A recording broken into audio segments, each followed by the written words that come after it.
Citizens of the world, I come before you to bring you news that will be very hard to comprehend.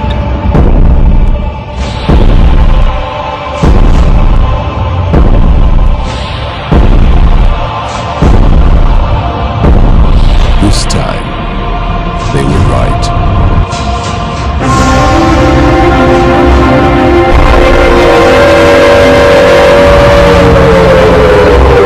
Pray, peace, and closure.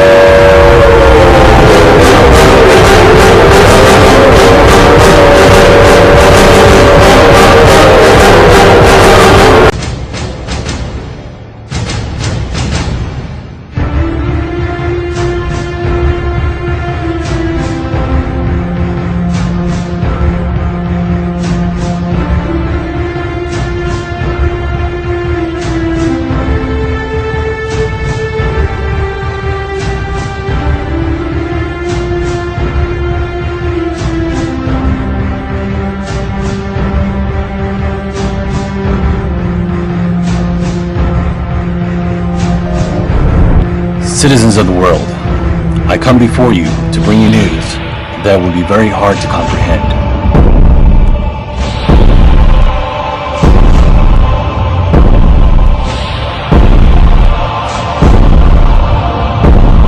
This time, they were right.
Citizens of the world, I come before you to bring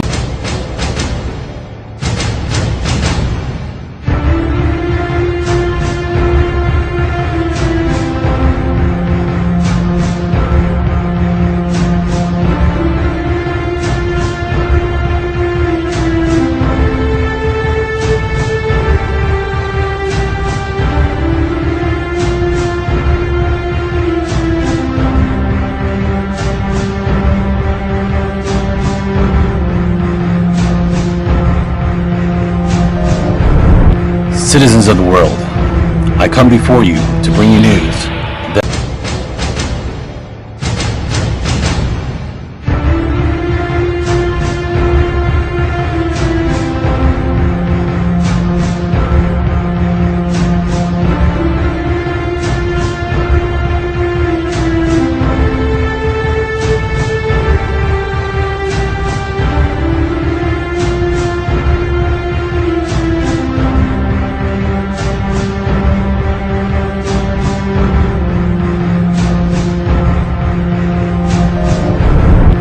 Citizens of the world, I come before you to bring you news that will be very hard to comprehend.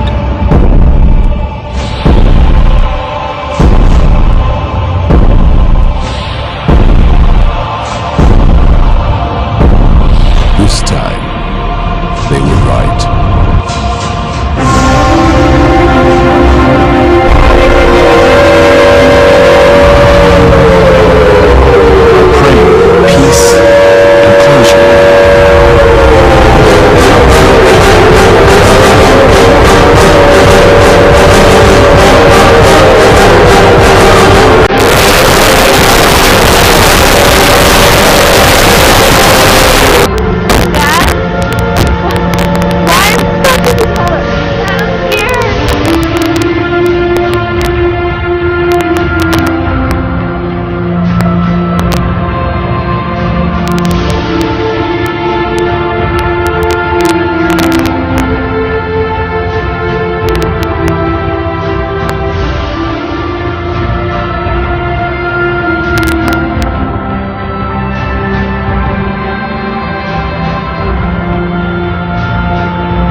Planet X, or Nibiru, but it is a dwarf star. It's either a red dwarf or a brown dwarf star.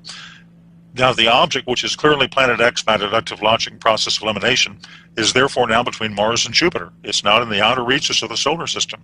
It can clearly be seen, especially from the southern hemisphere. The implications and the side effects of what might happen to us here on Earth is pretty scary. We're going to get into some of that. Now, one of the cool things that David discusses with us here is instead of having to just take his word for it, he gives you coordinates on where you can actually see it for yourself. Mid-2017, he says we're going to see an eclipse with Nibiru. He has been able to take his background and transition it into research on Planet X, and has recently compiled an awesome book with a treasure trove of information. David, how the heck are you? Very good tonight, sir. How are you? I'm doing fantastic. I appreciate you coming on here with us. I know that you had reached out to us a few weeks ago. You've got a really cool book coming up here that's going to break everything down with Nibiru. You know, let's talk about what you do. Well, the way I got into it, I've always believed in following the money. About 5 years ago, I got into some research on the Pentagon black budget. And I don't know if you recall, but you probably do, that the day before 9/11, Don Rumsfeld announced at a Pentagon news conference that the agency was 2.2 trillion short. Money was simply missing, 2.2, not billion, but trillion. So having worked for a period of time at the Pentagon, I realized this was most likely black budget funds. And I did some investigation, and I ran across a couple of areas, basically the deep underground military base research done by Jesse Ventura, done by Phil Schneider, done by other personalities. And I realized, of course, that's likely the source of the lost money. It's black budget ops, and it's being spent. And why is it being spent in terms of these type of bases? So that's how my curiosity was picked, you might say. These bases, I understand, are built away primarily from geologic tectonic areas, but again, when Planet X passes, you're going to have new geotectonic faults established when you have force 11, 12, 13, 14 earthquakes. So I don't know how safe they're going to be. It could be a lost investment for those people. In any case, that was my basic introduction about 5 years ago, and then I got into the science of the topic. My understanding, and this is partly from Phil Schneider, I know he worked 11 years at Groom Lake, Area 51. He says the black budget varies between 0.2 trillion and 1.2 trillion per year. I'm not sure when the inception started. It was absolutely going on in the late 70s and 80s. He says a couple of dozen of these may be reasonable for protection. I agree, nuclear protection. But the question is, why do we have over 130 of these? That doesn't really make any sense unless, obviously, Planet X is absolutely a fact, which it is. Well, so, you know, 4 years ago, I remember reading an article on Yahoo News that claimed eventually people are going to be able to look up in the sky and they're going to see what looks like a second sun, but really it's a giant sun that exploded. I think they said it was Betelgeuse or something like that. So in my mind, when I read stuff like that in the news, I think it's, you know, the forces behind the scenes or whoever's kind of orchestrating the media prepping people, you know, subconsciously getting them ready for this type of event. First it's just an explosion that looks like a sun, and then, hey, oh, it is a sun. So, I mean, do you have any physical evidence, like pictures that you can say without a shadow of a doubt, or files or white papers? Yes, I do. In fact, there's some very good videos on the internet itself that are good photographic analysis. There's one called Multiple Suns Rise Over Halifax, Nova Scotia. Those are the keywords that a person would enter on YouTube to read it or view it. And you can see the sun. And then at the 3 o'clock position, you have Planet X. To the right of Planet X, you have a separate lens flare. Now, that doesn't reflect the lens flare, of course, in the water below, but Planet X is generating its own light, and you can see its reflection, therefore, in the water below. Next, I think a fog bank moves in, and it obscures the sun, but Planet X is still visible. A lens flare cannot do this. Now, that's one good example of something they could simply look up themselves on YouTube. There's also some good Davis Station South Pole videos out there. And there's, in my book, which is Planet X, The Arrival in 2017 by David Mead on Amazon, I've done a video. It's on page 15 or 16 or so of the book, and I have a section called Photographic Analysis of Planet X, and I study one video which another analyst did an extensive study on. And let me just sort of explain what happened. A fellow named Glenn Vaughn on April 11th, 2015, was flying down the Pacific side of Central America. He's a professor, an ex-professor at California University. He took a 20 megapixel raw file with a Sony digital camera, and he confirmed the report by sending it in to a particular analyst for review. He took it through an aircraft window. Now, an analysis of the metadata indicated it was taken at 240 dpi, very high resolution, and the metadata further showed the date, the time, the GPS coordinates. I think it was a Sony DSC HX50V camera. In any case, using Starry Night Professional version, the video, which is referenced in my book and which is on YouTube, did a field of view analysis, and he determined Mercury is above, in other words, superior conjunction with the Sun, and the object in the field of view, therefore, is not Mercury. Mercury does not have wings, as does this object, and Mercury does not have the brightness or contrast of the unknown object. Now, the analyst also performed a gamma test on a paint program. Gamma testing shows if an object is hot or cold. Hot objects generate, of course, their own light like our sun. A lens flare would be a cold object. They read direct light, they don't generate it. So he started with a gamma of 1, reducing it by steps. At point 10, the gamma illustrates stark differences. At point 01, he shows the hottest, brightest objects on the video. He then reduced brightness to a value, I think, of -3 in contrast to +2. The hot objects fade in together, proving they're genuine. Then he ran a luminance test to determine the intensity of the object, and he determined it was behind the sun, not a reflection. There are actually wings on the object, which is clearly behind the sun. Now, he stated this is deeply disturbing. The reason is that gas tails of comets follow solar winds, and they're not visible until the comet's orbit is inside of Jupiter, at which point, normally the luminosity at that point of the sun makes the tails of the comet or the planet visible. Of course, Planet X, we all call it Planet X or Nibiru, but it is a dwarf star. It's either a red dwarf or a brown dwarf star. Now, the object, which is clearly Planet X by deductive logic process elimination, is therefore now between Mars and Jupiter. It's not in the outer reaches of the solar system. It can clearly be seen, especially from the southern hemisphere. Now, as of April 2015, therefore, the date of that video and the analysis, Nibiru is close enough to the sun so that the sun's light is reflected to the tail, making it appearing like wings. And there's one other quick comment I'd make, because actually that video had 2 parts. The second part was a lady who lives near where I do, Sanibel Island, Florida, Melissa Huffman. Now, you can look at this video itself on YouTube. I think it has more or less gone viral, and nearly 1 million people have looked at it. And this is a 2015 video. The object is very interesting. She pans the sky and shows the object and then the moon. Now, it's clearly a planet visible just north of the sun. Using stellarium and knowing the moon phases, comparing it to her video on the moon, you can go to the derived date, take away the atmosphere and the ocean, and you can determine the relationship of the stars to the horizon. So to determine the date, you basically just use moon charts, and the moon is well below the horizon in all dates after September 26, 2015. Therefore, the video was taken earlier. Now, September 2015 moon phases give us a comparable to the moon in the video. And if you look at the moon phases diagram to the actual picture of the moon, it has to have been photographed on September 23, 2015, based on moon phasing. Now, on that date, Mercury in stellarium is very dim, somewhat above the horizon. Also, I believe it's in a different location than the unknown object. All other planets are below the horizon.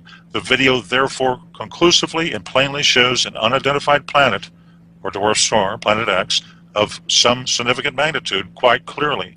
So I can reach no other conclusion, and the analyst did himself, than this is a rare photo from this hemisphere of Planet X approaching us. Wow. You know, and there's also speculation now, and I hadn't heard this until about a year ago, that not only is Planet X going to come our way, this dwarf star, but also a bunch of planets with it, like it's bringing in its own solar system. Is there evidence or truth to that? Right. There's a number of videos there. I've seen some real good ones from the South Pole Telescope, and they indicate that there are a variety of moons around this. It's basically, as you say, it's its own solar system. A lot of people don't realize this, but binary, what we've got in our solar system here is obviously a binary twin. 76%, this is a fact, of all stars are binary twins. In fact, 16% are trinary twins. There are 3 suns, but ours has a binary companion, and it comes under the name of Planet X, Nibiru, and so forth, Nemesis. There are various names to it. But ours has a binary twin, and it's very common. It's extremely common, and it's basically what is approaching us. And apparently, from all descriptions, indications, reports, insider reports, photographs, and other sources of human and signal intelligence, it contains 5 to 7 moons around it.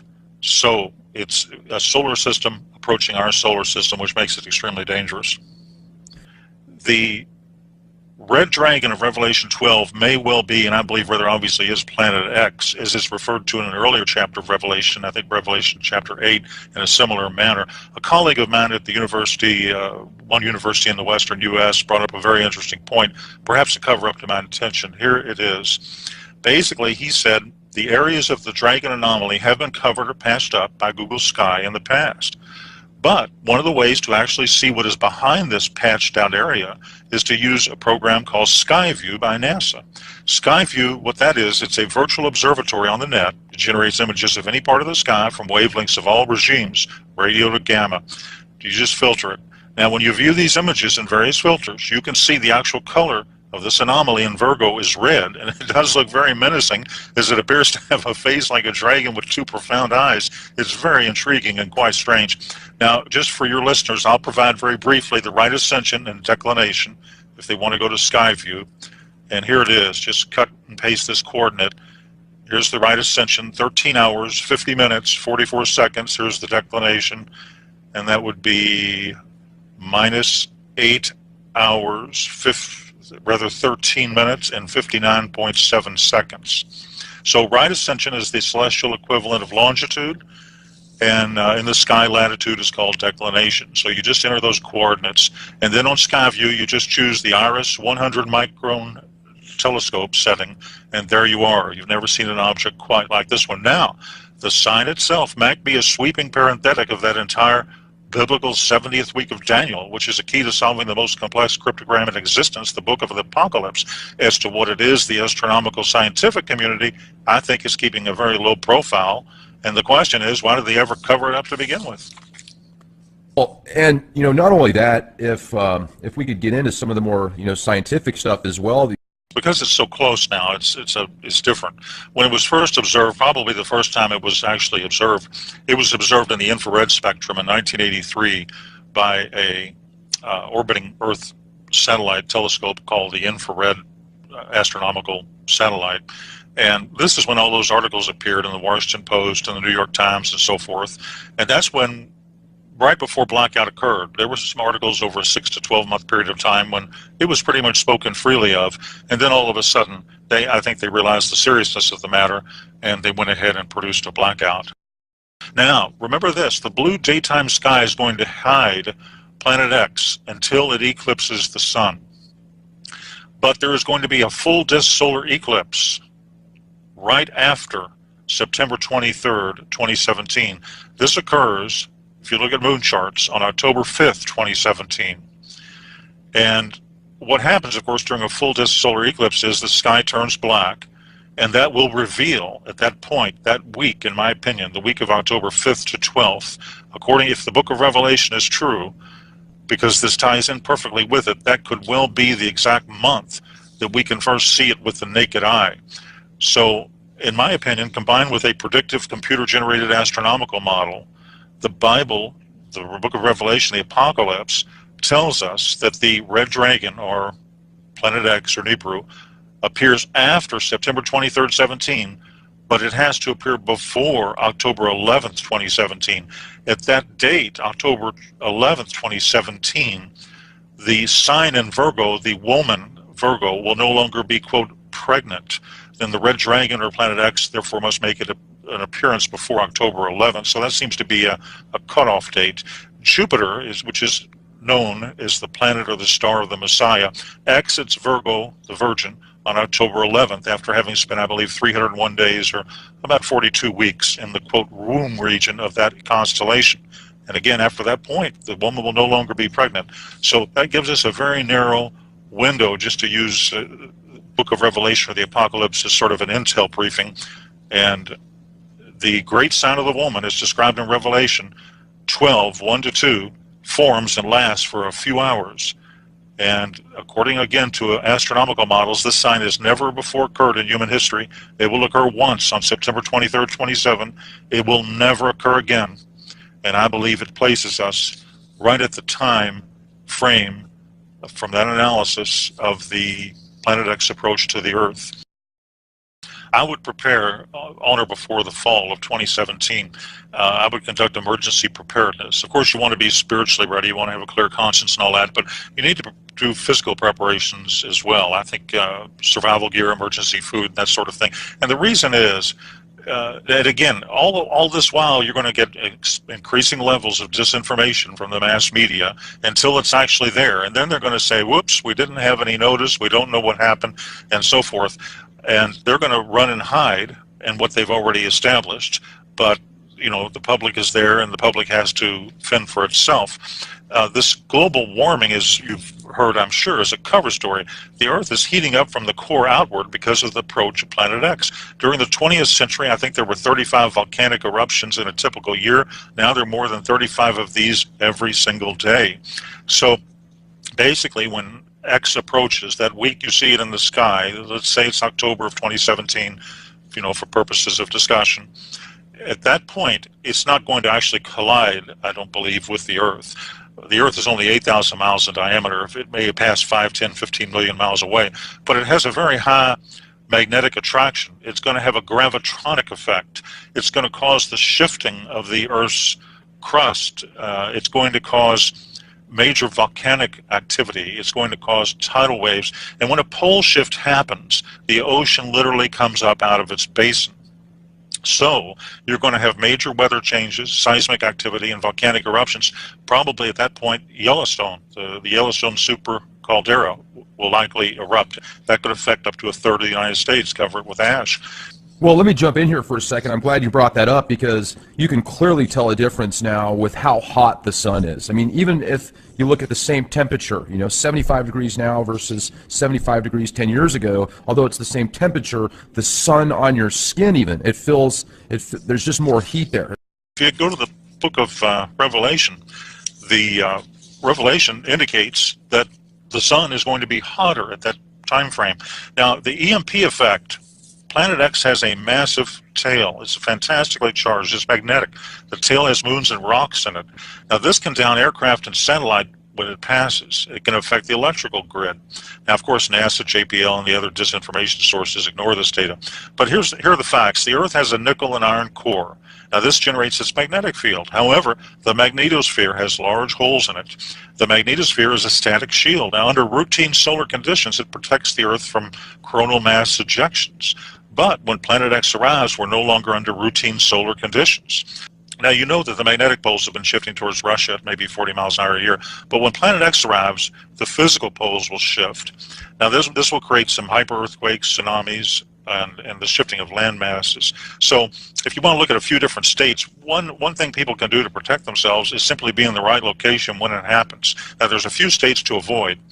And California is highly dangerous. It's composed of rock plates. Now, when rock is compressed, it breaks.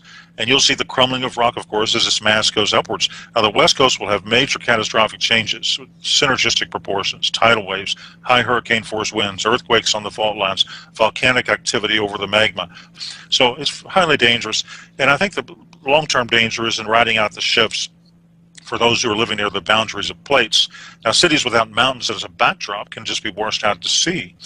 You'll have broken gas and water lines. San Francisco, it's on the San Andreas and other fault lines. A lot of the population will be trapped. Water will overflow the city. Survival will be minimal. California is not a good bet. Now, the area around Arizona, on the other hand, the Hoover Dam probably won't survive because of earthquake activity. And you'll have rivers flooding, and areas within rivers should probably be avoided. But you look at Phoenix and some of these main cities. Arizona has withstood many a pole shift. The area around Tucson is safe. Florida is another very dangerous state. Its highest elevation is 105 meters in the Panhandle. And but as for Central and South Florida and the Keys, these parts can be devastated by a tide of water. Colorado, for example, is a safe area. The domestic division of the CIA is relocating to Colorado. That should give viewers many clues right there. And of course, one of the safest parts of the country is the Ozarks, northern Arkansas, southern Missouri, average elevation close to 1,000 feet, self-sufficient water supply, agricultural land. They'll do well. They're also isolated from large metropolitan areas, and they're well enough inland to avoid flooding through, tidal waves. So it's part of the preparation is probably geographic, but I would expect when it hits, when you see this object in the sky, you'll have 1 to 2 days to accumulate all of the emergency food and water you can. I would accumulate at least a 3-month supply. I would highly recommend people educate themselves, understand the whole picture, and probably take action at that point.